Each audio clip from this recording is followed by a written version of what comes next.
Good morning, everyone. My name is Gabby W. Maria De Freitas is the eldest grandson.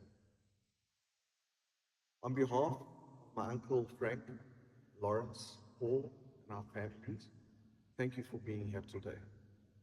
We also want to acknowledge everyone joining us from around South Africa and overseas, especially Claudia De Freitas, Frank and Isilda's daughter in the UK, and her husband Daniel, as well as Gabriela De Abreu, Lawrence and Janine's daughter in Israel, and our special cousin, Maria De Freitas and her family in San Francisco. Your love and support mean so much as we celebrate the life of an extraordinary woman. It is impossible to capture 97 years of love in just a few minutes. So I'd like to begin with a quote that describes her perfectly.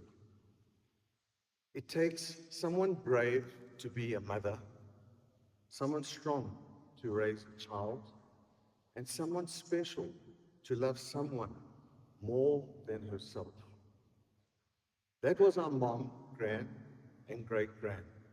She wasn't only a mother to her own family, but to so many others who were fortunate enough to know her. Born in Madeira in 1928, she came to South Africa with her family at the age of 6. Life was tough, as a lot of you know. And from a young age, she rose at 4 a.m. every morning to milk the cows, gather firewood, and prepare breakfast for her parents here in Talaray. By the age of 10, she had also taken on the responsibility of caring for her younger brothers, Uncle Frank, Uncle Manuel, and Uncle Tom. Looking back, that's where her lifelong gift of nurturing others truly began. Although she dreamed of becoming a nurse, life had different plans, as we all know. She never wore the uniform, but she spent her entire life nursing others with compassion, strength, and selfless love. She married the love of her life, Francisco De Freitas, and together they built a happy life on their vegetable farm in Blyvoort, just outside Kaapstad, where they raised their 2 children, Maria and Frank, the apples of her eye. She was the heart of her home, a wonderful cook. My grandfather's personal assistant, bookkeeper, English and Afrikaans interpreter, and quite simply, his Swiss Army knife.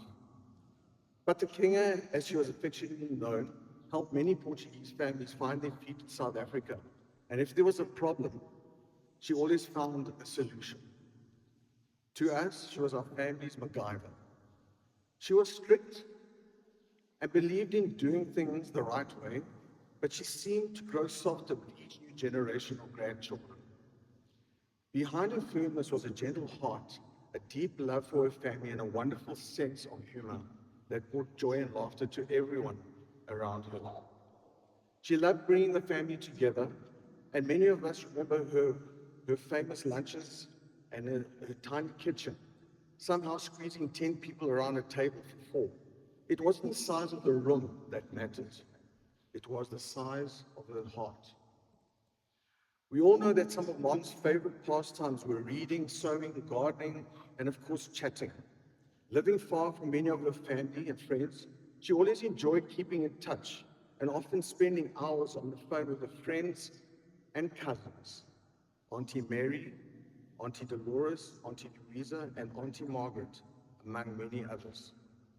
She also loved collecting decorative plates and dolls from around the world, which proudly decorated the walls of her home. As youngsters, we will never forget that.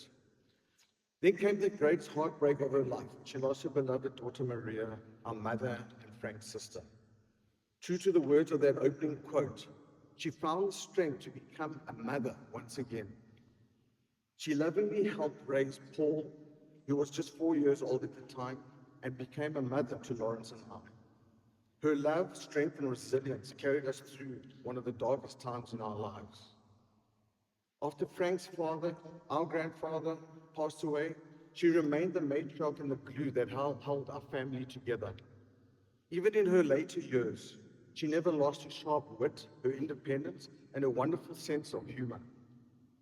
Even from her chair in a retirement home, she found clever ways to make life work, a reminder that her MacGyver spirit never left her.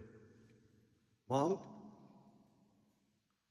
you taught us that love is shown through sacrifice, compassion, optimism, and unwavering devotion to family. The way you cared for us became the example we now strive to follow in our lives. Your greatest legacy isn't found in what you owned or achieved. It lives on in the family you nurtured, the lives you shaped, and the love you shared with all of us. We find comfort knowing that you are now in a better place, reunited with your beloved husband, your daughter, and your children. While we miss you deeply, we know your heart is full again, surrounded by those you loved so dearly. We love you, Mom, and rest in peace. Thank you.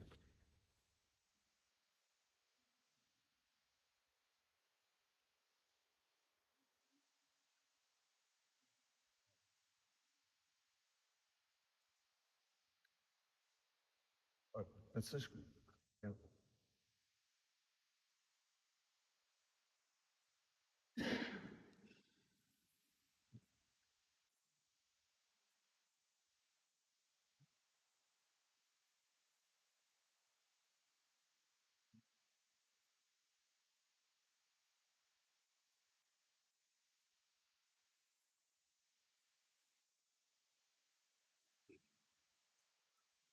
Hello, everyone. My name is Francisco De Freitas, or Francisco De Freitas.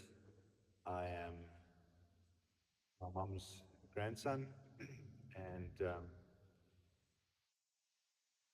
I I'm going to talk on behalf of my generation, and I'm just going to share some stories from my life growing up with mom. So, the definition of a constant is something that stays the same without changing or stopping. And in my life, mom was my constant. For 41 years of my life, she was always there. And in fact, she was a constant in all of our lives. She was older than all of us, and so she had seen our lives for as long as we've been alive.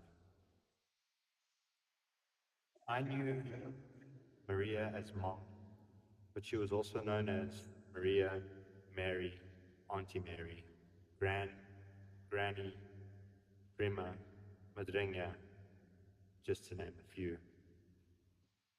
Mom was one of those people who had a magnetic spirit. She was able to draw people towards herself, and she was quick to make friends, and she kept friends for life. As we all know, um, you just get those people who have that spirit, and she had that. She was always ready with a birthday message on your birthday or on your wedding anniversary, a phone call, a message, and it was all prompted by a calendar that she had where she had handwritten everyone's birthdays down. And that's something that I think many of us will dearly miss. My earliest memories of mom are from the farm on Blyford, where we would spend every single Saturday after church having dinner. And I remember mom's homemade bread. I don't know whoever was lucky enough to have that bread with butter. It was absolutely unbelievable. So that's what we grew up with. And then for the kids, for my brother and I, she used to make custard by hand every Saturday. I'm not sure if it's because we were picky eaters, but we always had this treat of custard that she would make for us. And then there was the bee room. The house on Blyford had a room that had bees in it. And of course, if someone should be stung by a bee, she had a lot of TCP on hand, and and so we would be smothered in TCP. And of course, TCP was used for many other ailments as well: scratches, bruises, bumps, you name it. Mom had a TCP on hand. I remember Mom praying with us every time we stayed over. And in fact, I still recite those same prayers to my kids now. Mom had very long hair, and I remember her drying her hair. On a Saturday, she would wash her hair, and her hair used to go all the way to her feet, and that was quite a sight. As Gaby said, she had a great, great sense of humor, and she always had a joke on hand, a trait that never left her. I remember the night before Christmas and Christmas Day on the farm with all of the family. I remember New Year's Eve and staying up late for fireworks. And Mom always had a candle. She would always have a candle with her at midnight. Um, they would light the candle just before midnight so that we could see the wind change at midnight. That's something I remember. I remember her stories. She always had a lot of stories. She had a great mind. Even in old age, she never lost her mind. I remember her telling us a story about when she saw the King and Queen when they visited South Africa in 1947. And they all went to line up along the road to see the Queen's procession come past. And she was 19 at that point. When she moved to our farm in Cartonville, um, she used to pick up my brother and I and our sister to take us to school and pick us up from school. And she was always early. So if you needed to be somewhere, Mom was there 45 minutes before you even thought of going to where you needed to go. And she would wait for us at the school. And everyone knew her little red car. All of my friends knew because at second break, Mom would be there already waiting for us, pick us up. Mom loved flowers dearly and hated snakes. She absolutely hated snakes. And the one day we were on the farm and my brother and I were helping her and she was doing her favorite thing. She was gardening and she picked up a pot. I'll never forget. She knelt down, picked up a pot and moved to the side. And as she moved, there was a snake under the pot and she stood on the snake. So her favorite thing had now turned into her worst nightmare. And I can tell you that snake didn't last very long. Mom lived an incredible life, full of heartbreak and happiness for so many years. I am very thankful that I was able to spend a fraction of my life, of her life, with her. I am sad that she is gone, but I know that she has gone home to my avur, Auntie Cookie, Uncle Frank, Uncle Tony, and Uncle Manuel, to name a few. I will miss her, but I know she's waiting for all of us, and one day we will be reunited.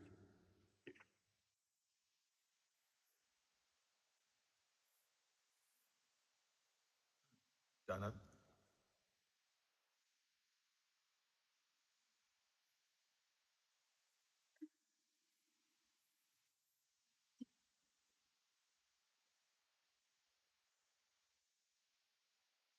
Morning, everyone. My name is Janet Dabner, one of Mom's great grandchildren. My cousin Nella and I have written a few words together on behalf of all of Mom's great grandchildren. As Lela now lives in Israel, she sadly couldn't be here to share them with me today. We would like to thank you all for joining us. Looking around this room, to everyone watching on the live stream, it's clear just how deeply loved Mom was. Mom never liked anyone making a fuss of her, but today is about celebrating the remarkable woman she was and how much she meant to every one of us. To us, she was simply Mom, such a small word, but one that had such a great impact on our lives. She was our pillar, always making everyone feel cared for. From Sunday afternoon roasts to crocheting teddy bears and bags, she poured love into everything that she did. Mom always managed to amaze us, whether it was somehow fitting her incredibly long hair into the neatest little bun, or insisting she had her hearing aids on and still couldn't hear a word we were saying. Yet somehow knew we were in the car because she could hear the indicator clicking in the background. Mom was kind, beautiful, and so special to us in more ways than one. She had the quickest wit and the best sense of humor, always ready with a cheeky comment to keep us all in line. Even in her final months, she hadn't lost that spark, still telling my dad and his brothers to behave when they got a little too loud in her room. Every visit to Mom consisted of us fighting over who got to lie on her bed, while she told us stories about her childhood and the naughty things our parents got up to when they were younger. People often say how lucky she was to have met her great-grandchildren and watched us grow up. But I think we were the lucky ones. We were the ones who got to know her, to love her, and to be loved by her. Although our hearts are heavy today, we are so grateful for every minute we shared with her. Mom, thank you for every meal, every hug, every story, every laugh, every lesson, and every memory. Thank you for showing us what kindness, strength, and unconditional love truly look like. You will always be in our hearts, and we will love you forever, lovey.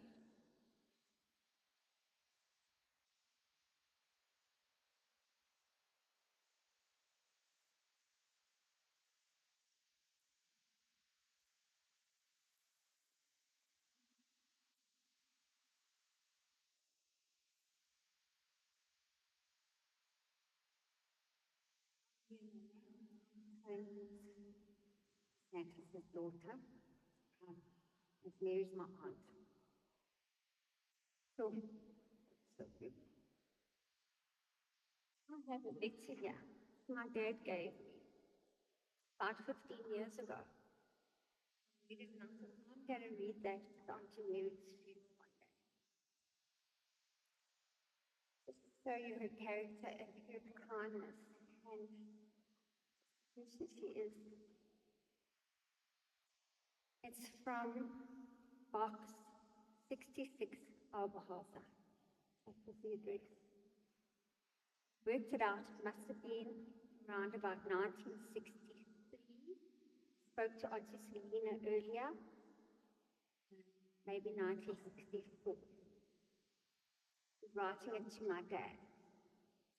Dearest Tony, thank you so much for your lovely letter. I do appreciate a few lines very much. I hope that you and Frankie are fine. So glad to hear that you are happy in your new job. Please keep it up. I do hope that you and Frankie live happy together, because that is the main thing, the only thing that I'm worried about is your food. Please see to your stomach, and please do me a favor. Don't go on drinking sprees, because I know when there are more than one man in a flat, they usually take to drinking. And you know drink can break a man. And I know our family has a weak spot for drink. You must think I'm like a hen over her chickens, but it's for your benefit that I'm saying this. Forgive me if you don't like it. Look after yourself and Frankie, because this is Mommy's greatest wish.